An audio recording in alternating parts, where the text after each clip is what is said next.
দেখো ঘুম থেকে উঠতে দেরি, তার কাজ শুরু হয়ে গেছে। এই কাজটা রেখে সে ঘুমায় গেছিল, উঠেই মনে পড়ছে যে এই কাজটা বাকি আছে, তাই শুরু করে দিছে, তাই না? এই সত্যি কথা বলছি না? এত ইচ্ছা ছিল যে বাসায় সবকিছু করব, এত এত আয়োজন করব। ঠিক এই সময়টায় আমাদের বাসার আমরা সবাই বলতে গেলে মোটামুটি অনেকটাই অসুস্থ, যার জন্য রোজা রেখে আর বেশি কিছু করিনি। আজকে সারাদিন কি কি করলাম সবকিছুই দেখাবো এই ব্লগে। আজকে আমরা একটু দেরিতেই ঘুম থেকে উঠেছি সবাই। তারপরে আয়াসকে গোসল করায় দিছে আম্মু। আমি আজকে জামা কাপড় পরে একদম রেডি করে নিয়েছি, আমরা একটু বাইরে যাব, আমাদের হালকা পাতলা একটু কেনাকাটা আছে। আর আজকে যেহেতু প্রথম রোজা, এই জন্য আমরা ভাবছি অল্প কিছু, মানে সবকিছুই আর কি অল্প অল্প করে আর কি বাসায় আনবো। মানে আলু চপ, বেগুনি, পেঁয়াজু।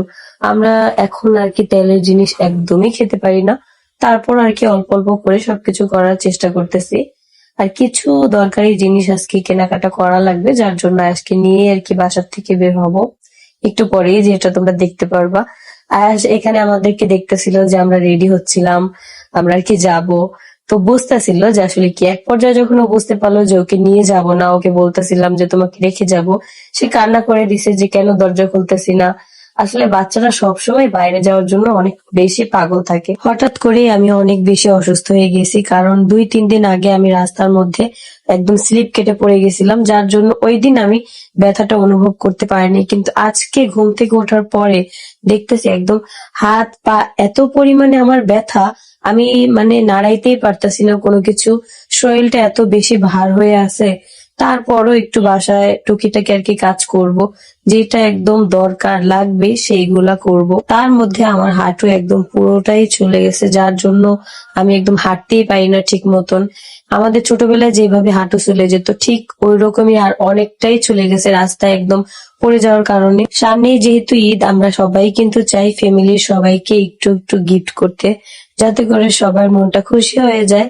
আমাদের কিন্তু এটা সবারই ইচ্ছা করে। তোমরা কিন্তু চাইলে অর্থের দিনলিপি পেজ থেকে 10,000 টাকা থেকে শুরু করে 1 লাখ টাকা পর্যন্ত ইনকাম করতে পারবা ঘরে বসে, যদি তোমরা ভালোভাবে কাজ শিখে নাও। টাইপিং থেকে শুরু করে আরো অনেক ধরনের কাজ কিন্তু তোমরা করতে পারবে। তোমাদেরকে অবশ্যই কুইন্স অফ গোপালগঞ্জ গ্রুপে জয়েন হতে হবে।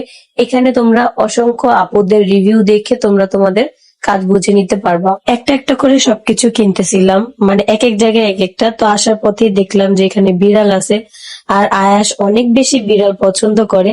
দেখো তোমরা কিভাবে জাস্ট ধরতেছে, ওর মধ্যে একটু পরিমাণ যদি ডর ভয় কোনো কিছু থাকতো তাহলে তো হইতোই।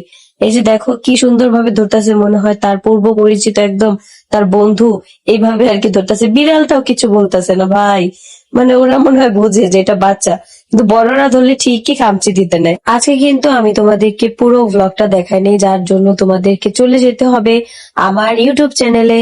আমার ইউটিউব চ্যানেলে 78,000 সাবস্ক্রাইবার, এটা ছাড়া কিন্তু আমার আর কোনো ইউটিউব চ্যানেল নাই, সবগুলাই কিন্তু ফেক। এইটাই শুধু আমার। যাওয়ার পথে দেখলাম আখের রস আর কি এখানে সবকিছু ঠিকঠাক করতেছিল ভাইয়া, পরে আমি জিজ্ঞেস করলাম যে আমাকে দেওয়া যাবে কিনা।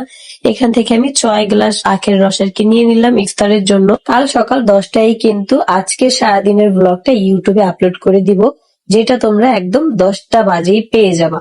আর এখন থেকে তোমরা ছোট বড় সব ব্লগই পাবা।